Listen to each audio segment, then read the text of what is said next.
Subscribe कीजिए government jobs academy channel को और बेल आइकन को दबाइए लेटेस्ट एजुकेशन वीडियोस सबसे पहले देखने के लिए। Hey guys, welcome to all of you in our expected MCQs for upcoming government exams, especially for banking और SSC। इस सीरीज का हम पार्ट 2 स्टार्ट करने जा रहे हैं। इससे पहले मैंने पार्ट 1 डिस्कस कर चुका हूं और ये सीरीज बहुत ही ज़्यादा क्रूशियल है अपकमिंग बैंकिंग एग्जाम्स के लिए और जो एसएससी के एग्जाम्स हैं उनके लिए भी इंपॉर्टेंट है, क्योंकि एसएससी में तो पूरा जीएस आपसे पूछा जाने वाला है। दोस्तों, वीडियो को कंटिन्यू करने से पहले आप प्लीज चैनल को सब्सक्राइब जरूर कर लीजिए, जिससे होगा क्या, जो भी नई वीडियोस आएंगी उनकी सारी अपडेट्स आपको मिल पाएंगी और आप मेरे वीडियोस पे कमेंट भी कर पाएंगे। दोस्तों, आगे बढ़ते हुए मैं आपको बताना चाहूंगा, it's all about me. Right now I am working as a faculty of general studies in KD campus. Earlier, I have also worked with many prestigious institutes and also cracked many competitive exams. So guys, you can like my Facebook page that's named as Government Jobs Academy, and all PDFs and video notes available on this Facebook page.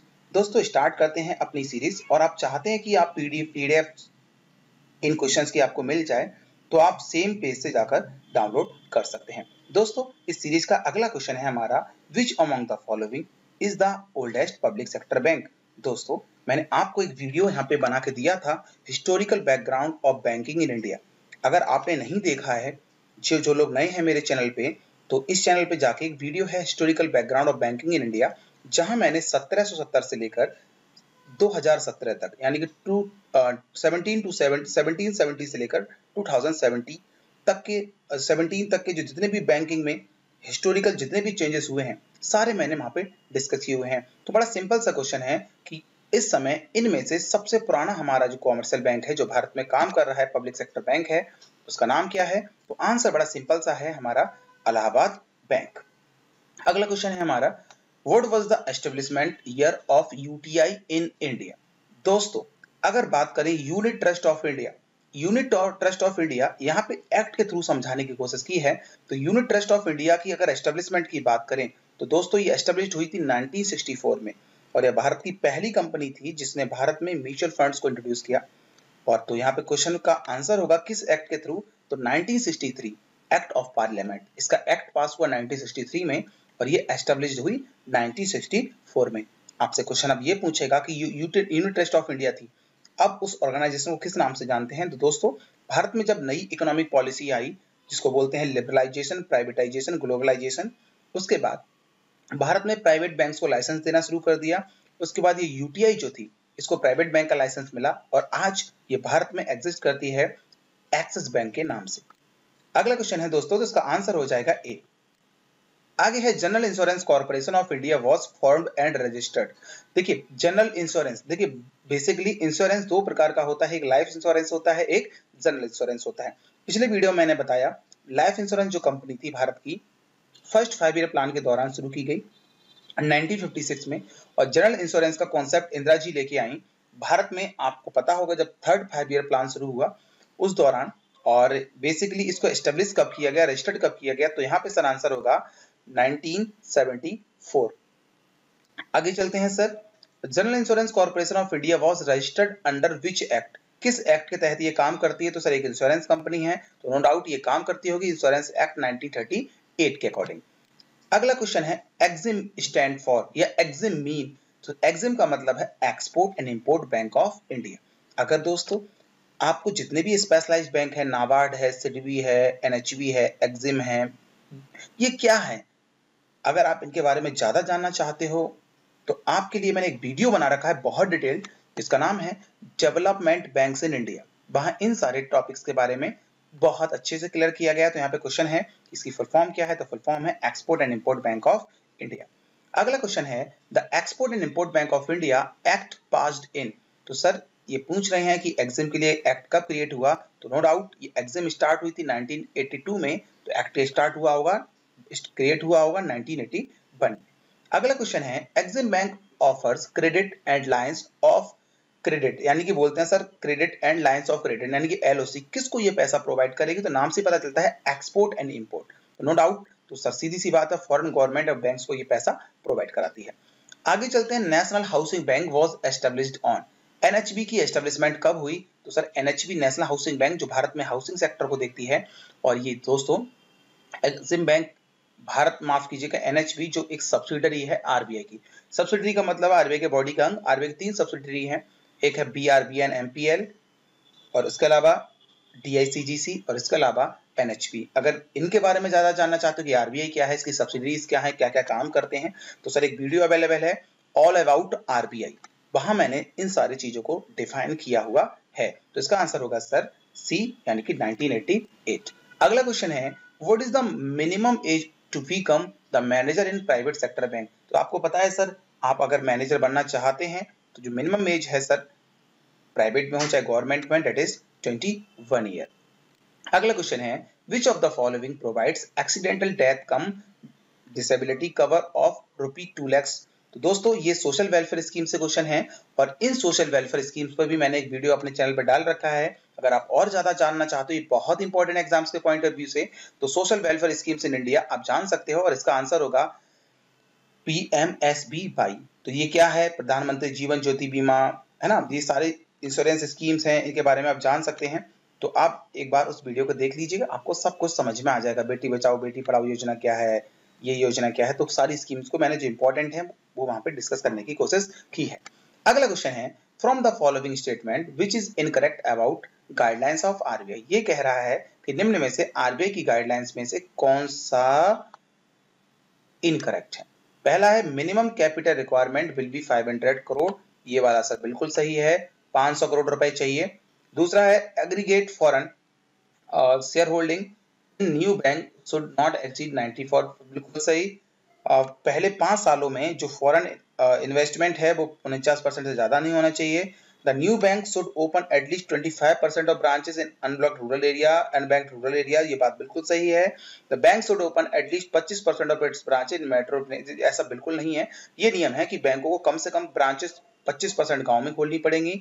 अपनी total landing का कम से कम 40% पैसा देना पड़ेगा private sector lending को, और 500 करोड़ रुपए required है, और आरबीआई एक्ट 1934 के सेक्शन 2E के तहत रजिस्टर्ड होना पड़ेगा। तो यहाँ पे डी आंसर गलत होगा, और इस क्वेश्चन के अकॉर्डिंग सही होगा।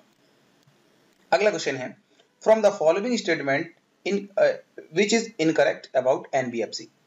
नॉन बैंकिंग फाइनेंशियल कंपनीज, ऐसी कंपनीज जो बैंकिंग एक्टिविटीज ना करें लेकिन हाँ फाइनेंशियल इंस्टीट्यूशन हो, नाम से पता चलता है नॉन बैंकिंग फाइनेंशियल कंपनी।